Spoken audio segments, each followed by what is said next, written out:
독일의 철학자 가운데 쇼펜하우어라는 사람이 있습니다. 인생은 덧없다, 의미 없다, 허무하다 라는 것을 이야기하면서 염세주의 철학자로 잘 알려져 있는 사람이 바로 쇼펜하우어입니다.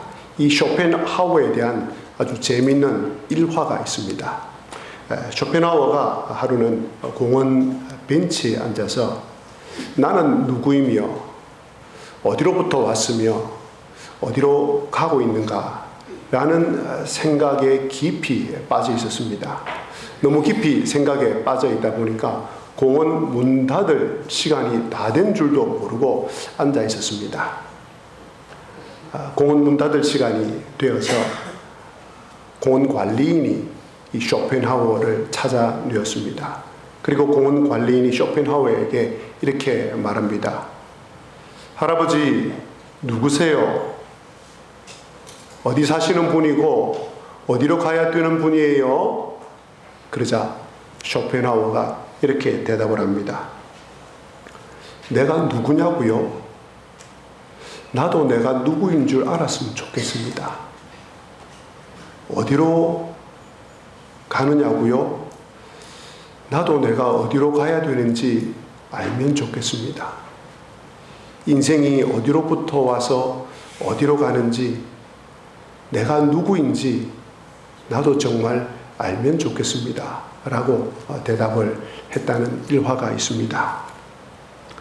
이 쇼펜하우어의 이 질문과 이 대답, 이것은 하나님께서 인간을 창조하시고 인간이 죄를 지은 이후로 지금까지 이어져 내려오는 질문이며 대답입니다. 그리고 아직까지도 여기에 대한 분명한 대답을 찾지 못하여서 많은 사상가들과 철학자들이 이 질문을 하고 이 질문에 대한 대답을 찾고 있습니다. 자, 그렇다면 여러분은 어떻습니까? 여러분은 자신이 누구인지 아십니까? 여러분은 무엇을 위해서 살아가야 되는 사람인지 아십니까? 그리고 어디로 가고 있는지, 죽고 난 뒤에 무엇이 있는지, 이대로 살면 되는지, 어떻게 살면 보람된 인생, 의미 있는 인생, 가치 있는 인생, 행복한 인생으로 내 삶이 마무리 짓게 될까에 대한 답을 여러분은 알고 있습니까? 요한복음 6장 38절에 예수님께서 이렇게 말씀하십니다.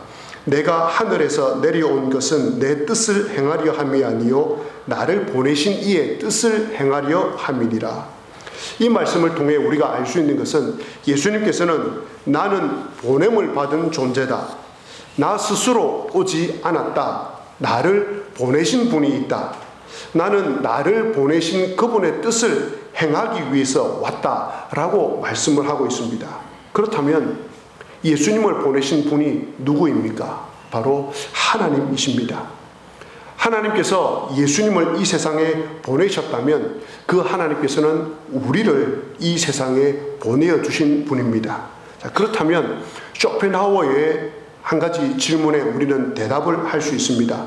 나는 누구인가? 나는 하나님께로부터 보냄을 받은 존재입니다. 하나님께서 나를 이 세상에 보냈습니다. 이 첫 번째 가장 중요한, 인생에 있어서 가장 중요한 질문에 대한 답을 성경으로부터, 하나님으로부터 찾으시기 바랍니다.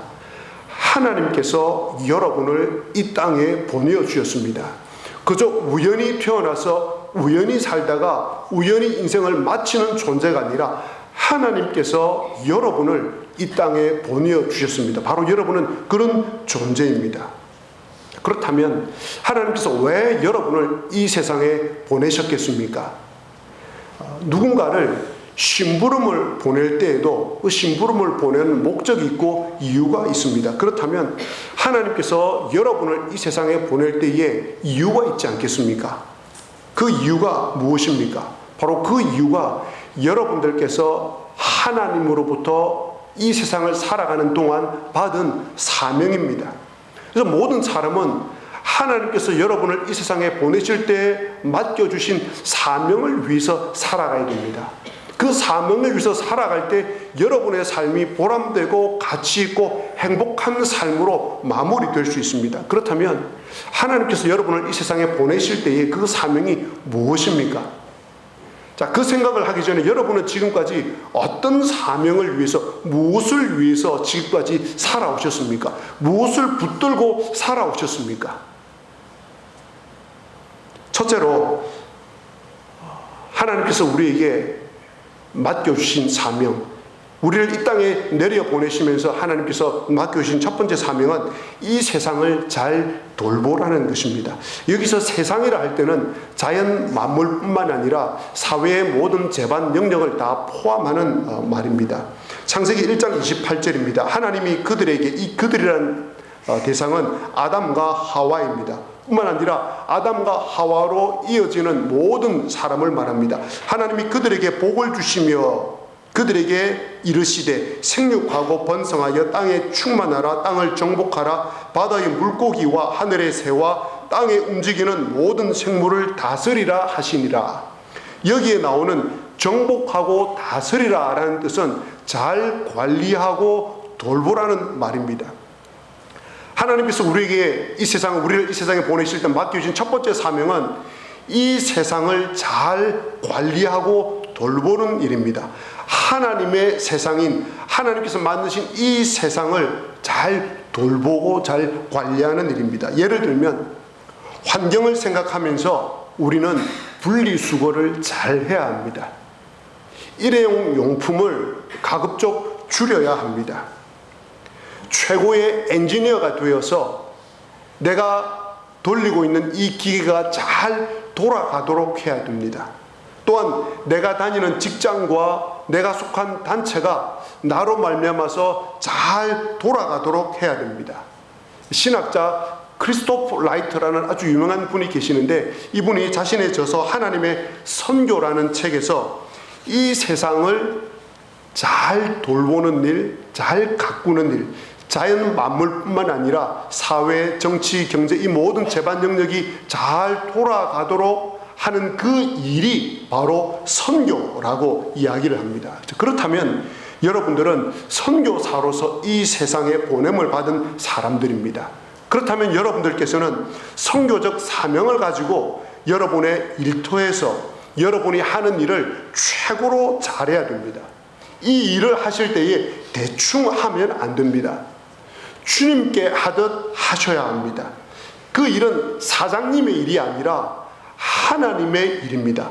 하나님의 세상이고 하나님의 일이고 하나님께서 여러분에게 맡겨주신 일입니다. 그렇기 때문에 그 일을 정말 잘 하셔야 되고 최선을 다해서 하셔야 됩니다. 로마 시대에 있었던 일입니다. 한 귀족의 집에 친구가 찾아왔습니다. 그런데 마침 친구가 그 자리에 없었습니다. 이 귀족이 앉아서 기다리고 있는데 그 집에 있는 노예가 일을 하는데 가만히 보니까 손이 안 가는 곳, 손이 안 가도 별로 드러나지 않는 곳, 오늘날로 치면 소파 밑이라든지 어쨌든 사람의 눈도 잘 가지 않고 손도 잘 가지 않는 그런 곳을 일일이 다 청소를 하는 걸 보았습니다. 노예가 저렇게까지 하지 않아도 될 텐데 굉장히 노예로서 고생하며 살아가기에 눈가림으로 적당하게 자신의 일을 해도 될 텐데 이 노예가 굉장히 일을 잘하는 거예요. 주인이 이제 돌아왔습니다. 그러자 이 친구가 이 주인에게 본 일을, 이 노예에 관한 일을 이야기를 해줍니다. 그러자 이 주인이 그래, 나도 그걸 자주 보았네. 왜 저 노예는 저렇게 주인의 일을 마치 자기 일처럼 하는지 내가 유심히 보니까, 알고 보니까 그 노예가 그리스도인이라는 것을 내가 알게 되었네.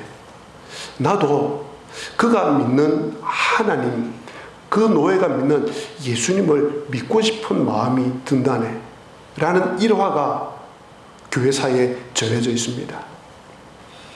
실제로 로마 사회가 기독교화된 이유 가운데 많은 경우가 이런 노예들이 그리스도인의 마음을 가지고 모든 일을 주님께 함으로 말미암아 그 로마의 귀족들이 감동을 받아서 기독교로 종교를 바꾼 일들이 많이 일어났음을 우리는 알 수 있습니다.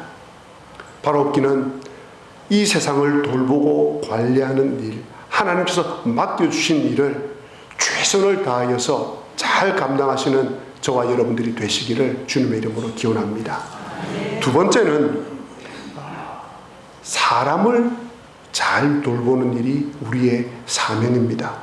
하나님께서는 하나님을 대신하여서 내 가족, 내 직장, 내 교회에 속한 사람들을 잘 돌보라고 우리를 보내어 주셨습니다. 하나님께서는 창세기에 보시면 그들에게 복을 주시오라고 이야기합니다. 하나님께서 아담과 하와에게 복을 주시고 그리고 이 세상을 잘 돌보고 관리하라고 하셨습니다. 하나님께서 저와 여러분을 이 세상에 보내시면서 사람들을 잘 돌보라고 하실 때에 우리에게 복을 주셨습니다. 재능과 물질과 시간과 지위, 이 모든 것을 우리에게 주시면서 이 땅에 살아가는 사람들을 잘 돌보라고 하셨습니다. 이 땅에 소외되고 가난하고 힘없고 약한 사람들을 잘 돌보라고 우리를 보내셨습니다. 마태복음의 비유의 표현대로 하면 그런 사람 5,000명, 10,000명, 아니 100명, 아니 1명으로부터 시작해서 그런 사람들을 돕고 배불리게 하는 일을 위해서 저와 여러분을 이 세상에 보내어 주셨습니다. 한번 생각해 보시기를 바랍니다. 여러분의 그 돌봄으로 인해서 하나님의 형상으로 지원받은 인간의 존엄과 가치가 회복되는 것을 한번 생각해 보시기를 바랍니다. 하나님께서 얼마나 기뻐하시겠습니까? 여러분들의 그 섬김과 돌봄으로 인해서 가난하고 소외되고 아픈 사람들이 치료되고 회복되고 있습니다. 우리 사회가 얼마나 아름답고 좋은 사회가 되고 하나님께서 기뻐하시는 사회가 되겠습니까? 그 일을 위해서 하나님께서 여러분을 이 땅에 보내셨습니다. 누군가가 여러분을 진심으로 사랑해 주면 얼마나 좋습니까? 누군가가 여러분을 사랑하되 여러분의 약점과 허물도 덮어주고 여러분의 모습을 있는 그대로 받아주면 얼마나 행복합니까? 그런 사람 한 사람만 내 곁에 있어도 살아갈 맛이 납니다. 만약 저를 이렇게 받아주는 사람, 저를 수용해주고 포용해주고 아껴주고 지지해주고 허물과 실수가 있더라도 덮어주는 사람이 지세포교회에 있다면 저는 매주마다 그분 보러 오겠습니다. 주일마다 일주일 동안 피곤하고 힘들었는데 주일날 그분이 지세포교회에 있는 거예요. 가면 안아주고 환영해주고 또 무슨 일이 있었는지 어떤 힘든 일이 있었는지 들어주고 또 실제적인 도움도 주고 그런 분이 지세포교회에 있다. 매주마다 가고 싶은 마음이 들겠습니다. 어떻습니까? 여러분에게 그런 분이 계십니까? 여러분은 또한 다른 사람들에게 그렇게 하고 있습니까? 하나님께서 사람을 돌보는 일을 위해서 여러분을 이 땅에 보내어 주셨습니다. 사람을 돌보는 것 가운데 가장 귀중한 돌봄은 그 사람에게 복음을 전하는 것입니다. 그 사람을 예수님에게로 인도하는 일입니다. 이것만큼 귀한 돌봄은 없습니다. 한 사람의 육신과 영혼을 가장 깊이 돌볼 수 있는 것이 그분을 예수님에게로 인도하는 일입니다. 예수님께서 이것이 얼마나 중요했으면 사복음서에 나오는 모든 사복음서에 나오는 마지막마다 가서 모든 사람을 예수님의 제자로 삼으라고 이야기를 합니다. 모든 사람을 제자로 삼을 때에 그 사람이 하나님께서 만드신 새로운 형상으로 거듭나고 그 사람에게 하나님의 복이 흘러 들어가고 그 사람이 참된 인간이 되고 또한 이 땅에서 하나님과 함께할 뿐 아니라 영원한 하나님 나라에 들어갈 수 있기 때문에 하나님께서 우리를 통하여서 모든 사람들이 주님 앞으로 돌아올 수 있도록 그 사명을 우리에게 맡겨주셨습니다. 놀라운 사실은 우리가 사람을 잘 돌볼 때에 우리에게 참된 행복과 인생의 참된 의미와 내 인생이 가치 있는 인생이 된다는 사실입니다. 다니엘서 12장 3절에 보면 많은 사람을 옳은 대로 돌아오게 한 자는 별과 같이 영원토록 빛날 것이라고 말씀하고 있습니다. 우리 지세포와 이룬면 지역에 예수님을 안 믿는 7,500여 명의 사람들이 있습니다. 그들에게 복음을 전하셔야 됩니다. 그래서 그들에게 영생이 있게 해야 합니다. 그들이 심판에 이르지 아니하도록 해야 됩니다. 사망에서 생명으로 옮겨지게 해야 됩니다. 이 일을 위해서 하나님께서 저와 여러분을 부르셨음을 꼭 기억하시기를 바랍니다.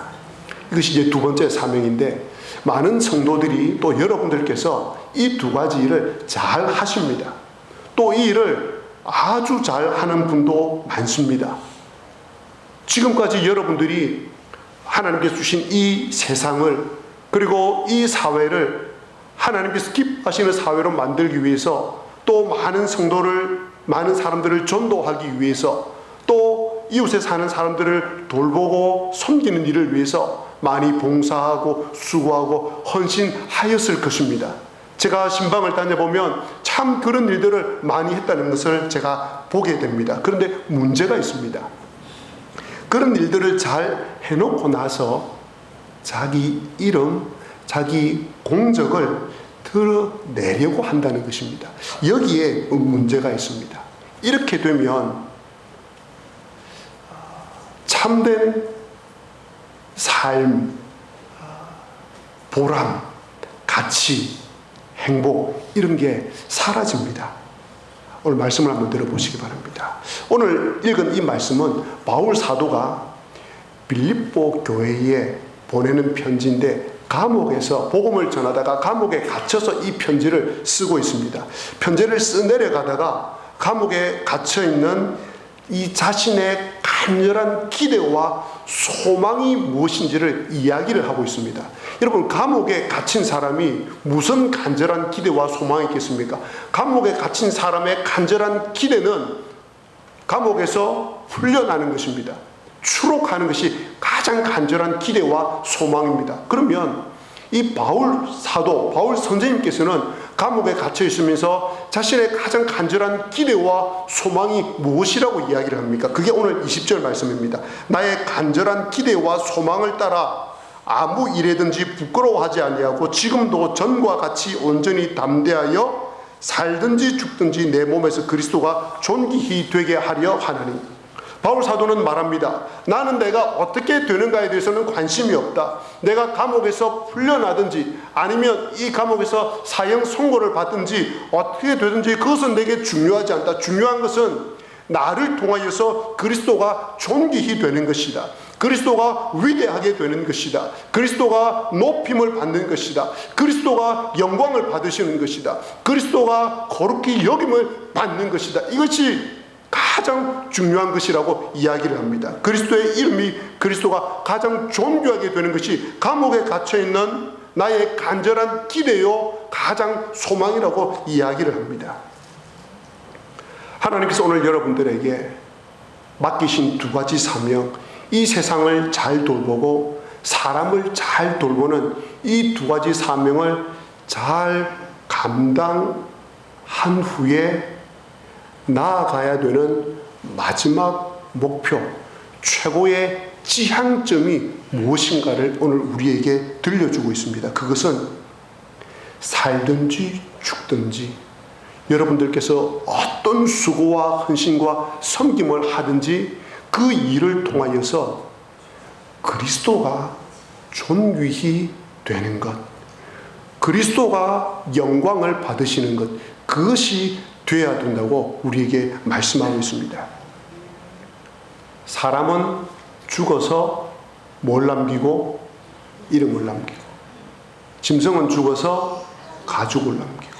그래서 많은 사람들은 무엇을 남기려고 합니까? 이름을 남기려고 합니다. 함부로 살지 말고 헛되이 살지 말라는 뜻입니다.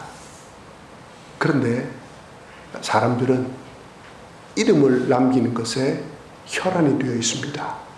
여러분, 오늘 말씀에 따르면 이름을 남기려는 삶을 살지 마십시오. 하나님께서 무가치하고 쓸모없는 죄인된 인생의 나를 불러주셔서 영화와 존귀로 관을 씌워주셨습니다. 그것이면 충분하지 않습니까? 오히려 그런 나에게 존귀와 영화로 관을 씌워주신 그 하나님께 존귀와 영광을 돌려드리는 삶을 살아야 하지 않겠습니까?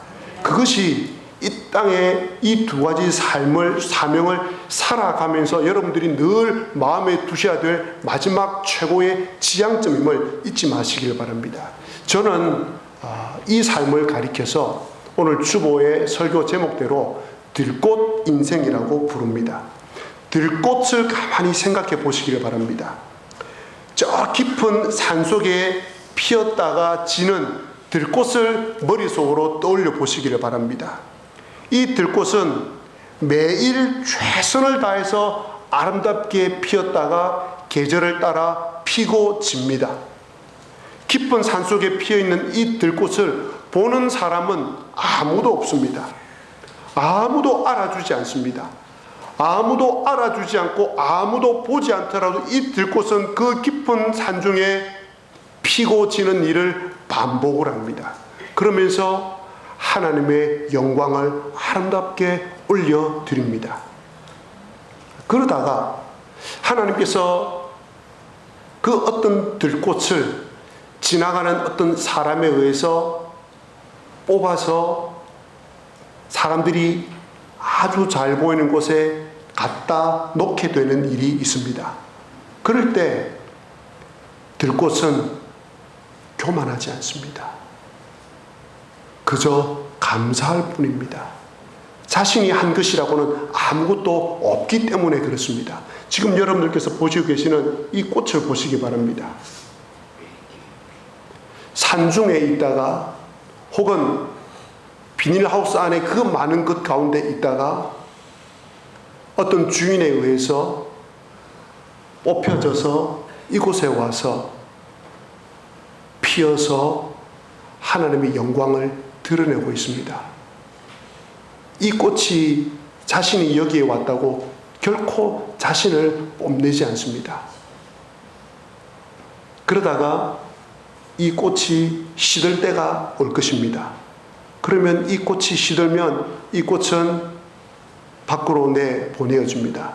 그리고 땅에 버려집니다. 자신의 삶의 수명, 인간으로 치면 그 사명이 다 했기에 조용히 사라집니다. 이 들꽃이 사람들에게 보여졌다가 사라질 때 들꽃은 슬퍼하지 않습니다. 자신의 사명을 다 했기 때문에 그렇습니다. 바로 이런 들꽃 인생으로 살아가시기를 바랍니다. 아무도 알아주지 않더라도, 아무도 보지 않더라도 내가 해야 될 이 두 가지 사명을 묵묵하게 잘 감당하시기를 바랍니다. 그러다가 하나님께서 나를 뽑아서 중요한 일을 맡겨주시고 사람들 앞에 세워주면 감사하면서 최고의 실력을 발휘하여서 두 가지 사명을 잘 발휘하시고 감당하시기를 바랍니다. 그런데 이럴 때 문제가 생깁니다. 이럴 때 보면 참 인간이 죄인일 수밖에 없다는 것이 드러날 때가 많이 있습니다.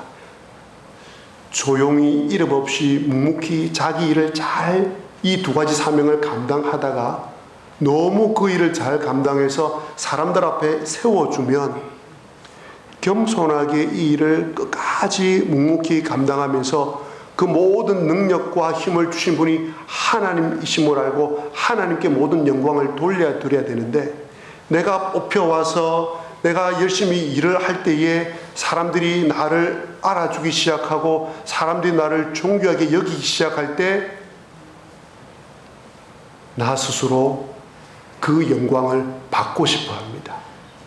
그리고 사람들이 그렇게 수고하고 헌신하는 나를 알아주지 않을 때 섭섭해합니다. 서운해합니다. 그러면서 자신의 이름이 드러나기를 원합니다. 남들이 알아주고 남들이 칭찬하는 일은 아주 잘하는 것이지만 자기 스스로 이름을 드러내려고 하고 영광을 가지려고 하는 것은 잘못된 일입니다. 마치 들꽃 인생처럼 하나님께서 뽑아서 심어주셨기에 이 자리에서 하나님의 영광과 하나님의 존귀함을 드러내면 됩니다. 그러다가 그 사명이 다하면 제자리로 돌아가면 됩니다. 사라지면 됩니다. 사람들에게 잊혀지면 됩니다. 과거에 열심히 일했던 나를 아무도 알아주지 않더라도 서운해하거나 섭섭해하지 마시기를 바랍니다.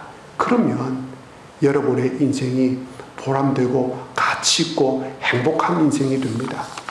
주로 내 과거의 영화를 누리려고 하고 내 업적을 드러내려고 하고 남이 알아주지 않을 때 서운해하고, 그러니까 내 삶이 만족하지 않고 행복해지지 않는 것입니다. 종교 개혁자 가운데 단 두 사람을 꼽으라고 이야기하면 칼빈과 루트를 들 수 있습니다. 그 중에 오늘 칼빈 스님에 대해서 말씀을 드리겠습니다. 종교 개혁으로 온 세상을 뒤집어 놓은 분이 칼빈 선생님입니다. 가톨릭으로 인해서 막을 수 없었던 종교적 폐단과 악습의 고리를 끊기 시작했고 끊어냈던 사람이 바로 이 칼빈 스님입니다. 제가 서양사 교수님으로부터 배웠던 문장 가운데 정말 잊혀지지 않는 문장이, 여러분, 대세는 막을 수 없습니다. 큰 강물줄기가 흘러가고 있는데 이 강물줄기를 뒤집어 역류하게 할 수 있는 사람은 아무도 없습니다. 시대의 큰 물줄기는 도도하게 흘러가고 그 물줄기를 바꿀 수 있는 사람은 아무도 없습니다. 역사를 그분이 공부하면서 그런 결론을 내렸습니다. 대부분의 사람들은 큰 물줄기가 흘러내려갈 때 이 세속과 세상적인 것에 휩쓸리지 않으려고 가장자리에 맴도는 그 정도 역류하려는 몸부림은 칠 수 있습니다만, 그렇다고 해서 이 물줄기, 큰 물줄기가 역류하는 일은 없습니다 라고 이야기를 하면서 이분이 놀라운 표현을 쓰는데, 그러나 역사의 긴 역사에 있어서 몇 번은 이 큰 강물줄기가 완전히 전환을 하든지 이 강물줄기가 역류하는 놀라운 사건들이 있다고 합니다. 이 일들은 하나님이라면 가능하다고 이야기를 합니다. 하나님께서 그 당시 온 세상에 가톨릭의 폐단과 그리고 종교적 폐단이 온 세상을 뒤덮을 때 하나님께서 이 잘못된 강물줄기를 뒤집어 엎으십니다. 완전히 방향을 바꾸십니다. 그런데 이 엄청난 일에 하나님께서 칼빈 부르십니다. 그리고 이 종교계에게 선봉에 서서 이 싸움을 하게 만드십니다. 칼빈 스님은 하나님께 부름을 받아서 이 싸움을 해나갑니다. 그리고 그 싸우는 과정 중에 기독교 강요를 집필합니다. 지금까지도 모든 신학자들과 신학생들에게 가장 중요한 책으로 기독교 강요를 손꼽고 있습니다. 기독교 강요를 쓰면서 많은 적들로부터 공격을 당합니다. 칼빈 쌤이 이 종교개혁을 하면서 얻게 된 것은 종합병원과 그리고 목숨의 위협이었습니다. 이런 상황을 맞이하면서도 칼빈 스님은 끝까지 종교개혁을 그치지 않고 해나갑니다. 그리고 인생의 마지막이 다가왔을 때 자기 제자에게 결코 내 무덤에 비문을 세우지 말라라고 이야기합니다. 흔적을 결코 남기지 말라고 이야기를 합니다. 그것으로 인해서 하나님께 돌아가야 될 영광이 자신에게 돌아올까 싶어서 철저하게 아무것도 하지 말라라고 이야기를 합니다. 그래서 칼빈의 무덤을 찾을 수가 없었습니다. 어디에 있는지를 알 수가 없었습니다. 지금은 어렵게 칼빈 스님의 무덤을 찾아내어서 제네바시에서 조금 이렇게 관리를 해서 이렇게 해놓은 상태에 있습니다. 칼빈 스님은 들꽃 인생으로 살았기 때문에 지금도 오고 오는 많은 믿음의 후배들에게 큰 울림과 도전이 되고 있습니다. 말씀을 맺겠습니다. 이 세상 만물을 잘 돌보는 일에 최고가 되십시오. 이 세상 사람들을 돌보고 이 세상 사람들을 주님 앞으로 인도하는 일에 여러분의 하나님께로부터 받은 물질과 재능과 그 외 모든 것을 다 들여서 사람을 살리고 사람을 세우는 일에 쓰십시오. 그렇게 하고 난 다음에는 철저하게 아무것도 아닌 자가 되십시오. 아무것도 아닌 자로 돌아가십시오. 내 속에 그 일을 감당하게 하셨던 하나님께만 영광이 돌아가게 하십시오. 하나님의 이름만이 존귀하게 되도록 하십시오. 이것을 잘 기억하기 위하여서 영어로 제가 표현을 해보겠습니다. something이 되십시오. 이 something이란 말은 무언가, 어떤 중요한 무언가라는 뜻입니다. something이 되십시오. something이 되시되 최고의 something이 되십시오. 최고의 그 무언가가 되십시오. 그리고 최고의 something이 되신 후에는 nothing으로 돌아가십시오. 아무것도 아닌 자로 돌아가십시오. 이것이 바로 들꽃 인생입니다. 여러분들께서 들꽃 인생으로 살아가시면 여러분의 삶이 보람된 삶으로, 가치 있는 삶으로, 의미 있는 삶으로, 행복한 인생으로 마무리 지을 것입니다. 바라옵기는 저와 여러분과 우리 교회 모든 성도님들이 들꽃 인생으로 살아가서 하나님의 이름을 존귀하게 여기게 되시기를 주님의 이름으로 간절히 기원합니다.